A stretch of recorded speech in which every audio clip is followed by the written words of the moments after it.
Vandaag is er met de post een pakketje, een envelop binnengekomen waar ik al een tijd op wacht. Het is niet echt iets bijzonders, maar wel meteen leuk om te laten zien waarom het handig is wat ik heb besteld. We kunnen eigenlijk gewoon meteen zo openmaken. Nee, knippen maar. Hoppa, ik hoop dat het past. Ik heb het op eBay besteld uit China.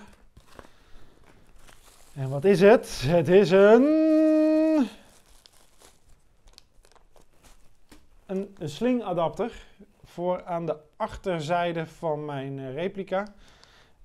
Ik had er al eentje eerder besteld, maar die is helaas niet aangekomen. Dus dat is eigenlijk wel zonde van mijn geld. Maar ja, via PayPal krijg je altijd je geld terug. Dus ja, je bent je geld maar heel eventjes kwijt en daarna stort PayPal het netjes terug. Ik ga ook meteen laten zien hoe ik hem monteer en hopelijk gaat dat in één keer goed. En anders hebben jullie gewoon een leuke instructievideo van hoe je zoiets kan monteren. Dan pak ik even mijn replica erbij. Hoppakee. Zoals jullie kunnen zien heb ik momenteel geen backplate. Ik zal hem eventjes uitschuiven. Waar ik hier zo, daar komt deze nu op, waar ik mijn sling op kan zetten. En daarvoor heb ik zelf iets in elkaar geflanst van een oude strap hier. En met een sleutelring. Alleen ja, dat werkt niet lekker. Dat gaat steeds los. Dus wilde ik eigenlijk iets permanent wat veel beter werkt. Dus dat gaan we nou proberen erop te zetten. Ja, wat ik al eerder heb geprobeerd om te kijken wat ik ongeveer nodig had, is in ieder geval een lange schroevendraaier. En zo lang heb ik niet. En elke vent kan iets met duct tape wel in orde maken. Nou, laten we beginnen met voorzichtig de stok van mijn replica af te halen. Dus gewoon een kwestie van eraf schuiven.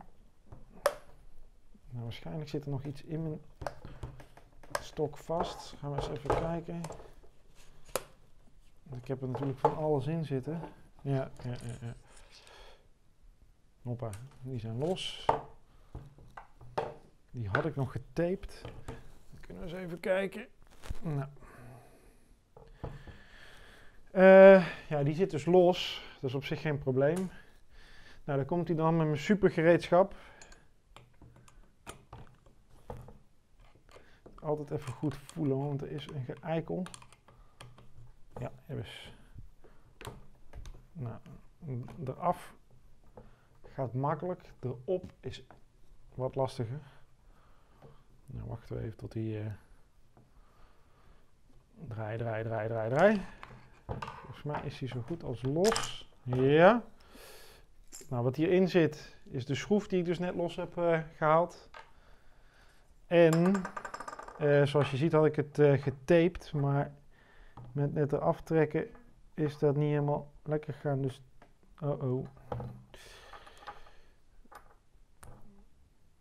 Hoppakee. Nou, dit er ook af.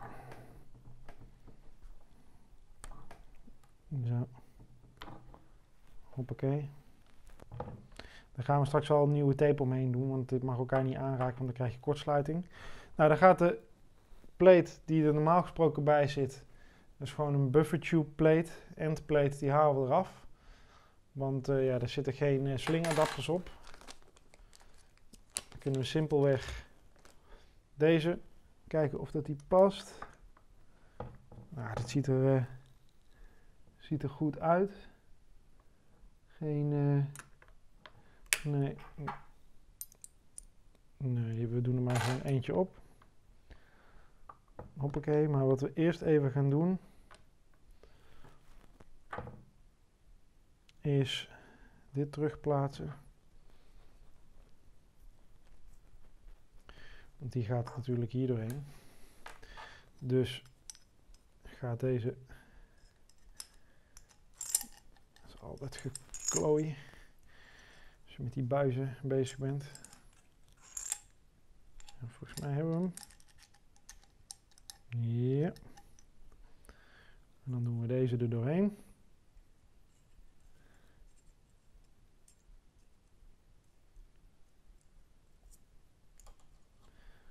Hoppakee.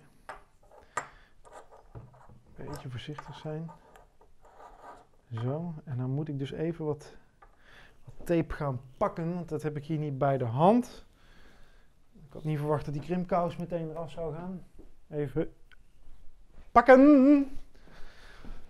Hier heb ik nog wat duct tape. Ik heb geen thermische tape bij de hand, maar er is op zich geen ramp. Hoppakee. Dus wat ik ga doen, is ik stop rood op rood. Het zit goed vast. Zwart op zwart. Gewoon een dun reepje duct tape. Dan maakt het in ieder geval geen contact met elkaar en krijg je ook geen sluiting.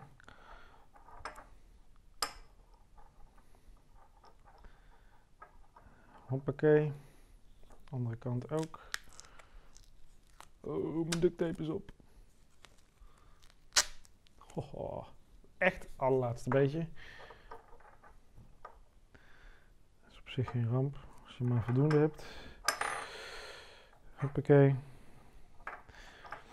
Waarom ik dit ook eerder had getaped is omdat die connecties, die blijven niet heel goed zitten. En als je een beetje zit te klootviolen met het veranderen of het verwisselen van je batterijen, dat je de per ongeluk net iets hard aan trekt, dan liggen ze open en dan moet je heel je replica, zoals ik nu heb, uit elkaar halen. Nou, hij zit. Dan kunnen we hem dit onderdeel weer terugzetten. Zo.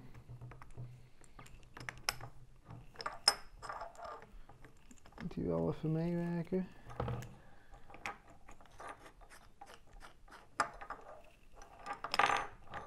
Yes. Hoppakee.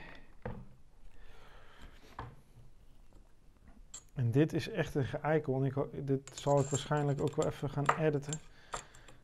Want je ziet dat die buffertube die is lang. En hier gaat mijn lipo ook in. En voordat je die schroef vindt.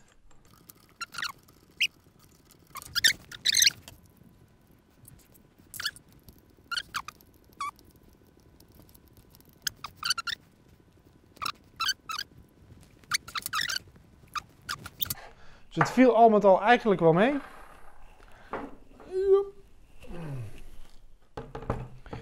Dan zie ik wel dat eigenlijk kun je eigenlijk ook wel zien dat die net iets te smal is. Ik moet hem nog wel even vasttikken hoor. Je kunt het gewoon met een hamer doen en een schroevendraaier. Dan tik je hem even vast en dan kun je aan de slag. Nee, zit niks in. MOSFET. Ja, dus nou hoeven we dus dit gekke ding niet meer te gebruiken. Maar kunnen we hopelijk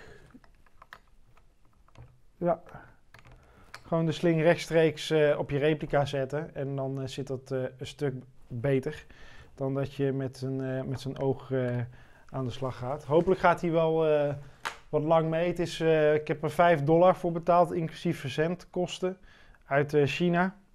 Ja, en dat is maar de vraag of dat dit goed gehardened staal is of dat het echt na 3 keer spelen al afbreekt. Maar ja, dat zien we dan vanzelf wel. Nou, dit is de instructievideo. Een beetje dat je hebt kunnen zien dat het vrij simpel is om je stok eraf te halen, je buffertube eraf te halen, om vervolgens een slingadapter erop te zetten. Het enige wat ik nog moet doen, en ik heb het gereedschap even niet bij de hand, is even met een hamer erop te tikken. Zodat je hem goed strak zet, zodat de slingadapter geen kant meer op kan. Nou, in ieder geval bedankt voor het kijken. Ik vind het altijd hartstikke leuk als jullie subscriben. Dat doet mij altijd goed als ik zie, er is weer iemand die me volgt. En we zitten al bijna op de 100. We zitten nu op dit moment van de opname op 91 subscribers, dus bijna 100. Dus daar ben ik echt super trots op dat er mensen me volgen. Comments zijn altijd welkom. Misschien hebben jullie wel een ander systeem om dit op te lossen, om je sling op je replica te kunnen zetten. In ieder geval bedankt voor het kijken en tot de volgende video.